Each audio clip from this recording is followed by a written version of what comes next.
2022년 베이징 동계올림픽이 막을 내렸습니다. 코로나19가 아직도 한창인 가운데 열린 올림픽이었죠. 저는 스포츠를 워낙 좋아해서 이런 국제적 스포츠 이벤트가 있을 땐 항상 놓치지 않고 보는 편인데요. 이번에도 열심히 봤습니다.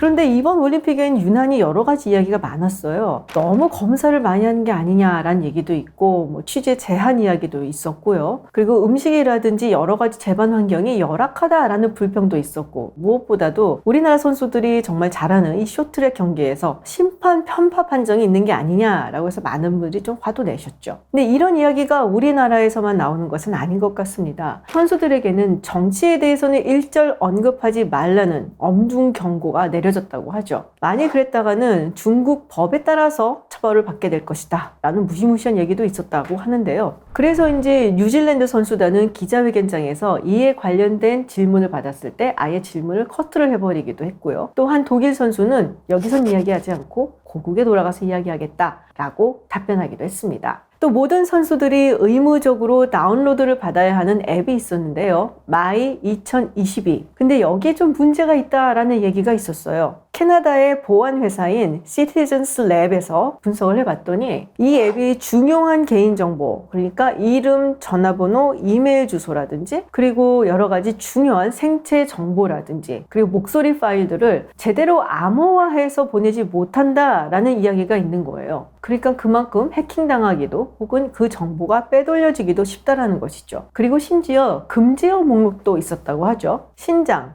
티벳, 그리고 중국 기관에 대한 단어들이 금지어에 들어가 있었다고 합니다. 그래서 일부 국가에서는 선수들에게 본인이 원래 쓰는 스마트 기기들은 고국에 집에 놓고 다른 걸로 가지고 가라 라고 이야기하거나 아예 다른 걸 줬다라는 기사도 본 적이 있습니다. 우리가 보통 이런 큰 국제적 이벤트를 치를 때는 이걸 통해서 국가의 매력을 어필을 하고 그리고 국제적 위상을 높이는 데 큰 목적을 두죠. 그래서 어떻게 보면은 이게 아주 큰 공공 외교 정책이다 라고 볼 수가 있는데요. 그럼 이번 베이징 동계올림픽을 통해서 중국은 그 목적을 달성했을까요? 많은 분들이 왜 저럴까라는 이야기도 많았고 중국이 국제사회에 잘 보이고 싶은 마음이 별로 없나 보다 라는 생각이 드는 것도 사실이었습니다. 가뜩이나 코로나19 발원지라는 이유로 전 세계적으로 중국에 대한 감정이 별로 좋지가 않은데 왜 이렇게까지 무리수를 뒀을까 라는 생각이 들기도 했죠. 사실 이번 올림픽은 시작할 때부터 좀 삐걱거린 것이 있습니다. 먼저 미국을 위시한 여러 국가들이 이 올림픽에 외교적 보이콧을 했습니다. 그 중심에는 신장 지역의 위구르족 탄압이 있고요.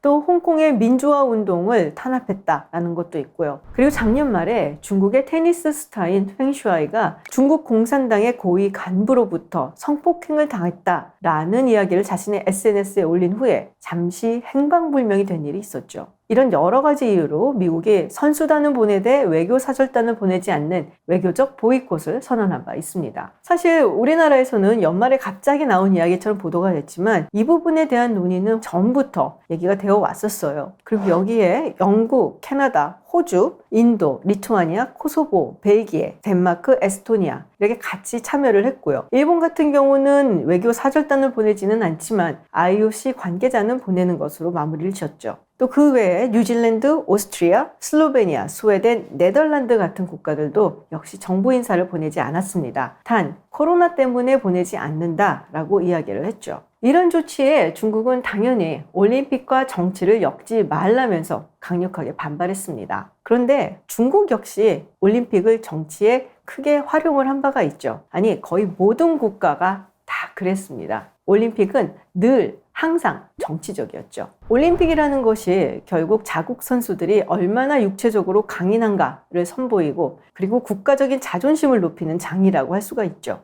이른바 시쳇말로 국뽕을 올리는 장소다라고 이야기할 수 있습니다. 그리고 그 성격이 가장 두드러졌던 것이 바로 1936년 독일의 베를린 올림픽이었죠. 당시 올림픽은 히틀러에게 굉장히 중요한 행사였습니다. 나치의 정당성을 확보를 하고 그리고 전 세계에 얼마나 독일 제국이 위대한가를 보여주는 그런 무대라고 할 수 있었죠. 지금도 운동을 통한 정치 선동 영화의 역사적 한 획을 그었다라고 알려진 레니 리펜슈탈의 올림피아를 보면 딱 아실 수가 있습니다. 근데 잘 알려져 있지는 않지만 당시에도 이 베를린 올림픽을 보이콧을 해야 되느냐라는 이야기가 미국에서는 있었어요. 1935년 9월 히틀러가 뉴렌베르크 법을 통과를 시킵니다. 이 법은 한마디로 유대계 독일인들의 독일 제국 시민권을 박탈을 하고, 그리고 독일 혈통을 가진 사람들이 유대인들과 결혼을 한다든지 아니면 성관계를 갖는 것을 금지하는 법이었죠. 앞으로 있을 유대인 학살의 근간이 되는 법이었다라고 할 수 있습니다. 당시 미국의 주 베를린 총영사는 지금 돌아가는 상황을 보면 우리가 이번 베를린 올림픽을 보이콧해야 된다라고 미 국무부에 이야기를 했고 강력하게 주장을 했는데요. 이 주장이 받아들여지지 않았죠. 그리고 전후에 그 당시 보이콧하지 않았던 것에 대해 굉장히 많은 비판을 받았습니다. 스포츠 기자로서 퓰리처상을 받았던 월터 레드 스미스 같은 경우는 히틀러의 파티에 손님으로 초대되어 가서 즐겁게 떠들었던 미국은 부끄러워해야 된다라면서 강렬하게 비판을 했죠. 흑인 선수였던 제시 오웬스의 육상 4관왕으로 그 흑역사를 덮으려는데 급급했다라고 하면서 말이죠. 그렇게 올림픽은 정치적인 의미가 있기 때문에 보이콧 역사도 있습니다. 먼저 1976년 몬트리올 올림픽 당시 아프리카 대륙의 28개의 국가가 보이콧을 선언한 바 있습니다. 당시 뉴질랜드가 인종분리 정책인 아파르트헤이트를 실시하고 있었던 남아프리카 공화국과 친선 럭비 경기를 한 것을 두고 뉴질랜드를 참여하지 못하게 하지 않는다면 우리들도 참여하지 않겠다라고 이야기를 했던 것이죠. 그리고 잘 아시다시피 1980년에는 소련의 아프가니스탄 침공을 규탄하면서 미국과 서방 세계 국가들이 모스크바 올림픽을 보이콧했었습니다. 그리고 이에 보복이라도 하듯 1984년 LA 올림픽에는 소련과 동유럽 국가들이 참석하지 않았죠. 그리고 이번 베이징 동계올림픽에서 외교적 보이콧이 있었던 겁니다. 그 외에도 정치적인 퍼포먼스나 또 끔찍한 사건들이 있었죠. 1972년 뮌헨 올림픽에서는 팔레스타인의 해방을 외치는 테러리스트들 검은 9월단에 이스라엘 선수들과 코칭 스태프들을 납치를 해서 인질로 삼고 결국에는 살해하는 정말 끔찍한 일이 있었고요. 그리고 1968년 멕시코 올림픽에서는 미국의 흑인 선수 2명이 당시 미국의 인종차별에 항의하는 표현으로 시상대에서 블랙팬서식의 경례를 하는 모습이 있었죠. 그런데 이렇게 초반부터 시끄러웠다면 중국 입장에서는 중국의 소프트 파워를 어필하면서 국제사회의 매력을 보여주고 싶지 않았을까라는 생각이 들거든요. 2008년 베이징 올림픽에서는 그랬었거든요. 근데 오히려 보란듯이 개막식 직전에 시진핑 주석은 러시아의 푸틴 대통령과 정상회담을 하면서 미국과 서방 세계를 비판하는 모습을 보이기도 했습니다. 근데 왜 그랬을까? 답은 별로 개의치 않기 때문이죠. 이번 올림픽은 2008년의 올림픽과는 조금 다릅니다.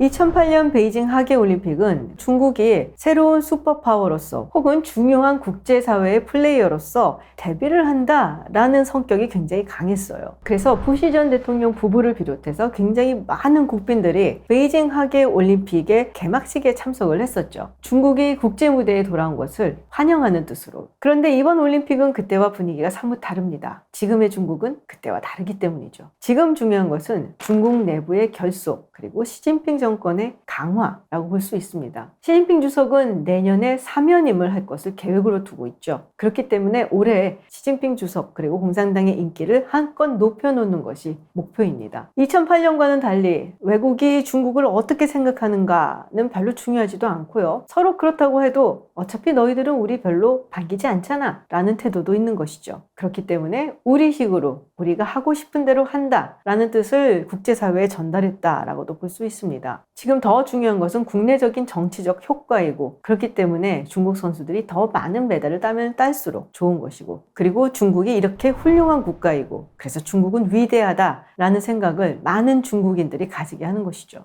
기억하시겠지만 개막식에서 56개 소수민족들이 오성홍기를 들고 입장하는 장면이 있었습니다. 그 당시에 한복을 입은 여성이 등장을 해서 굉장히 많은 분들이 또 분노하기도 했었죠. 성화봉송 주자 중에서는 2020년 인도와 있었던 국경 분쟁에서 부상을 당한 군인도 있었다고 해요. 이 인민해방군 병사가 성화를 봉송하는 것 때문에 인도가 외교적 보이콧을 결심을 하기도 했습니다. 그리고 성화봉송의 마지막 주자 중 한 명은 위구르족 출신의 크로스컨트리 선수였습니다. 서방 세계에서 신장 위구르족에 대한 인권 탄압을 계기로 보이콧을 결정한 것에 대해서 대응을 한 것이죠. 중국식으로. 이에 대한 외신의 보도는 굉장히 날카로웠습니다. 중국이 신장 위구르 지역의 인권 탄압에 대해서 비판하는 국가, 인권단체, 그리고 언론에게 이른바 가운데 손가락을 지켜둔 것이다 라면서 분개하기도 했죠. 왜냐하면 1936년 베를린 올림픽에서도 비슷한 일이 있었거든요. 당시에 나치가 유대인들을 올림픽으로부터 완전히 배제한다 라는 것을 두고 많은 국가들이 비판을 했습니다. 그러니까 헬레네 마이어라는 여자 펜싱 선수를 등록을 시키는데요. 이 헬레네 마이어의 아버지가 유대인이었거든요. 그리고 마이어 선수는 은메달을 따게 되는데요. 시상대에서 나치식 경례를 하게 됩니다. 당시에 시상대에서 나치식 경례를 했던 것에 대해서 기자들이 물어봤을 때 그 당시 우리 가족들은 여전히 독일에 있었고 그리고 수용소에도 있었다라고 답변을 합니다. 중국의 비판적인 언론들은 이 사건을 생각내게 했다라고도 이야기를 하죠. 그렇게 올림픽은 국제 정치에도 이용되고 또 국내 정치에도 이용이 됩니다. 올림픽 보신 분들 기억하실 겁니다. 러시아 대표 선수들이 나올 때 러시아 국기가 등장하지 않고 러시아 올림픽위원회 깃발이 등장을 하죠. 러시아 선수들은 국가 차원의 조직적인 약물 복용 때문에 2017년 징계를 받게 됩니다. 그리고 2018년부터 4년 동안 이 러시아 국기를 달고 나오지 못하게 되었어요. 넷플릭스 다큐멘터리 이카로스에 이에 관련된 이야기가 나와 있는데요. 당시에 이 도핑이 워낙에 광범위하고 또 조직적으로 이루어졌기 때문에 이거는 국가가 나서서 한 것이다 라고 결론을 내린 바가 있죠. 푸틴 대통령은 정말 고공행진하는 지지율을 자랑하죠. 근데 늘 그랬던 것은 또 아닙니다. 2013년부터 또 2014년 1월까지 푸틴 대통령의 지지율이 점점점 하락하는데요. 특히 2014년 1월에는 60%를 겨우 넘는 지지율이었습니다. 사실 60% 하면은 굉장히 높은 지지율이 아닌가? 라는 생각도 들지만 푸틴 대통령은 원래 잘 나올 때 70, 80%가 나오던 사람이거든요. 그리고 다음에도 푸틴에게 표를 주겠다라고 응답한 사람은 29%밖에 되지 않았다는 겁니다. 그런 상황에서 2014년 소치 동계올림픽을 정말 화려하게 자랑스럽게 치렀어야 되는 것이죠. 특히 2010년 밴쿠버 올림픽에서 러시아는 상당히 저조한 성적을 기록하기도 했어요. 그래서 정말 특단의 조치가 필요했고 2014년 홈 어드밴티지와 함께 금메달 11개를 따내면서 종합 1위를 기록을 했습니다. 그리고 바로 푸틴 대통령은 크리미아 반도를 합병을 했죠. 그러면서 우크라이나에서 돈바스 전쟁이 일어나게 되고 푸틴 대통령의 지지율도 다시금 고공행진하게 됩니다. 물론 여기에는 크림 반도를 병합한 것이 가장 큰 원인이었다라고 할 수 있어요. 하지만 어쨌든 국제적인 행사를 잘 치러냈을 때 대통령의 지지율이 약간이나마 일시적으로 상승을 한다는 것은